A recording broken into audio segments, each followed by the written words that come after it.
had taken his place in the witness box, a policeman who had not been sitting with the other witnesses. But soon her uneasy terror became stilled. This witness was simply the constable who had found the first body. In quick, business-like tones he described exactly what had happened to him on that cold, foggy morning 10 days ago. He was shown a plan, and he marked it slowly, carefully, with a thick finger. That was the exact place. No, he was making a mistake. That was the place where the other body had lain. He explained apologetically that he had got rather mixed up between the two bodies, that of Johanna Cobbett and Sophie Hurtle. And then the coroner intervened authoritatively. "For the purpose of this inquiry," he said, "we must, I think, for a moment consider the two murders together."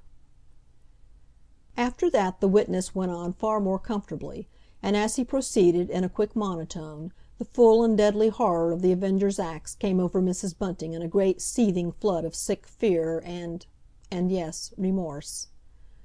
Up to now she had given very little thought, if indeed any thought, to the drink-sodden victims of the avenger. It was he who had filled her thoughts, he and those who were trying to track him down. But now?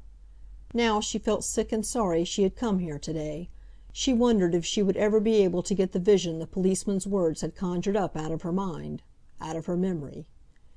And then there came an eager stir of excitement and of attention throughout the whole court, for the policeman had stepped down out of the witness box, and one of the women witnesses was being conducted to his place.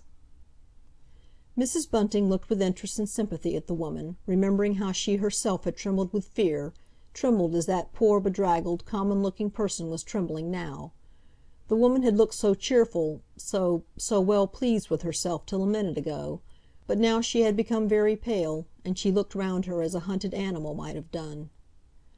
But the coroner was very kind, very soothing and gentle in his manner, just as that other coroner had been when dealing with Ellen Green at the inquest on that poor drowned girl. After the witness had repeated in a toneless voice the solemn words of the oath, she began to be taken, step by step, through her story.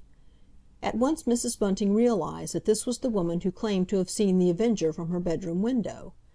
Gaining confidence as she went on, the witness described how she had heard a long-drawn, stifled screech, and, aroused from deep sleep, had instinctively jumped out of bed and rushed to her window. The coroner looked down at something lying on his desk. "Let me see. Here is the plan. Yes, I think I understand that the house in which you are lodging exactly faces the alley where the two crimes were committed?" And there arose a quick, futile discussion. The house did not face the alley, but the window of the witness's bedroom faced the alley. "A distinction without a difference," said the coroner testily. "And now tell us as clearly and as quickly as you can what you saw when you looked out." There fell a dead silence on the crowded court, and then the woman broke out, speaking more volubly and firmly than she had yet done. "I saw him!" she cried. "I shall never forget it. No, not till my dying day!" And she looked round defiantly. Mrs. Bunting suddenly remembered a chat one of the newspaper men had had with a person who slept under this woman's room. That person had unkindly said she felt sure that Lizzie Cole had not got up that night, that she had made up the whole story. She, the speaker, slept lightly, and that night had been tending a sick child.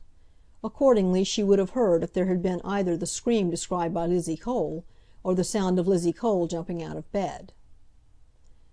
"We quite understand that you think you saw the coroner hesitated, "the individual who had just perpetrated these terrible crimes. But what we want to have from you is a description of him. In spite of the foggy atmosphere about which all are agreed, you say you saw him distinctly, walking along for some yards below your window. Now, please, try and tell us what he was like." The woman began twisting and untwisting the corner of a colored handkerchief she held in her hand. "Let us begin at the beginning," said the coroner patiently. "What sort of a hat was this man wearing when you saw him hurrying from the passage?" "It was just a black 'at," said the witness at last in a husky, rather anxious tone. "Yes, just a black hat. And a coat? Were you able to see what sort of a coat he was wearing?" "He 'adn't got no coat," she said decidedly. "No coat at all. I remembers that very particularly. I thought it queer as it was so cold. Everybody as can wears some sort of coat this weather." A juryman who had been looking at a strip of newspaper and apparently not attending at all to what the witness was saying, here jumped up and put out his hand. "Yes," the coroner turned to him. "I just want to say that this 'ere witness, if her name is Lizzie Cole, began by saying The Avenger was wearing a coat. A big, heavy coat. I've got it here, in this bit of paper." "I never said so!" cried the woman passionately. "I was made to say all those things by the young man what came to me from the Evening Sun. Just put in what he liked in his paper, he did, not what I said at all." At this there was some laughter, quickly suppressed. "In future," said the coroner severely, addressing the juryman, who had now sat down again, "you must ask any question you wish to ask through your foreman, and please wait till I have concluded my examination of the witness." But this interruption, this accusation, had utterly upset the witness. She began contradicting herself hopelessly. The man she had seen hurrying by in the semi-darkness below was tall—no, he was short. He was thin—no, he was a stoutish young man. And as to whether he was carrying anything, there was quite an acrimonious discussion. Most positively, most confidently, the witness declared that she had seen a newspaper parcel under his arm. It had bulged out at the back, so she declared.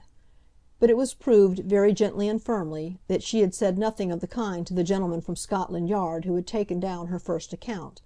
In fact, to him she had declared confidently that the man had carried nothing, nothing at all, that she had seen his arms swinging up and down. One fact, if fact it could be called, the coroner did elicit. Lizzie Cole suddenly volunteered the statement that as he had passed her window he had looked up at her. This was quite a new statement. "He looked up at you," repeated the coroner. "You said nothing of that in your examination." "I said nothink because I was scared, nigh scared to death." "If you could really see his countenance, for we know the night was dark and foggy, will you please tell me what he was like?" But the coroner was speaking casually, his hand straying over his desk. Not a creature in that court now believed the woman's story. "Dark," she answered dramatically. "Dark, almost black, if you can take my meaning, with a sort of nigger look." And then there was a titter. Even the jury smiled, and sharply the coroner bade Lizzie Cole stand down. Far more credence was given to the evidence of the next witness. This was an older, quieter-looking woman, decently dressed in black. Being the wife of a night watchman whose work lay in a big warehouse situated about 100 yards from the alley or passage where the crimes had taken place, she had gone out to take her husband some food he always had at 1 in the morning. And a man had passed her, breathing hard and walking very quickly. Her attention had been drawn to him because she very seldom met anyone at that hour, and because he had such an odd, peculiar look and manner. Mrs. Bunting, listening attentively, realized that it was very much from what this witness had said that the official description of the Avenger had been composed, that description which had brought such comfort to her, Ellen Bunting's, soul. This witness spoke quietly, confidently, and her account of the newspaper parcel the man was carrying was perfectly clear and positive. It was a neat parcel, she said, done up with string. She had thought it an odd thing for a respectably dressed young man to carry such a parcel. That was what had made her notice it.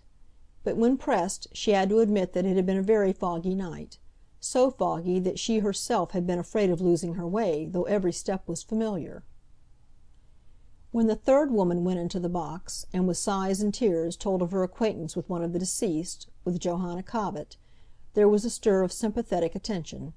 But she had nothing to say throwing any light on the investigation, save that she admitted reluctantly that Annie would have been such a nice, respectable young woman if it hadn't been for the drink. Her examination was shortened as much as possible, and so was that of the next witness, the husband of Johanna Cobbett.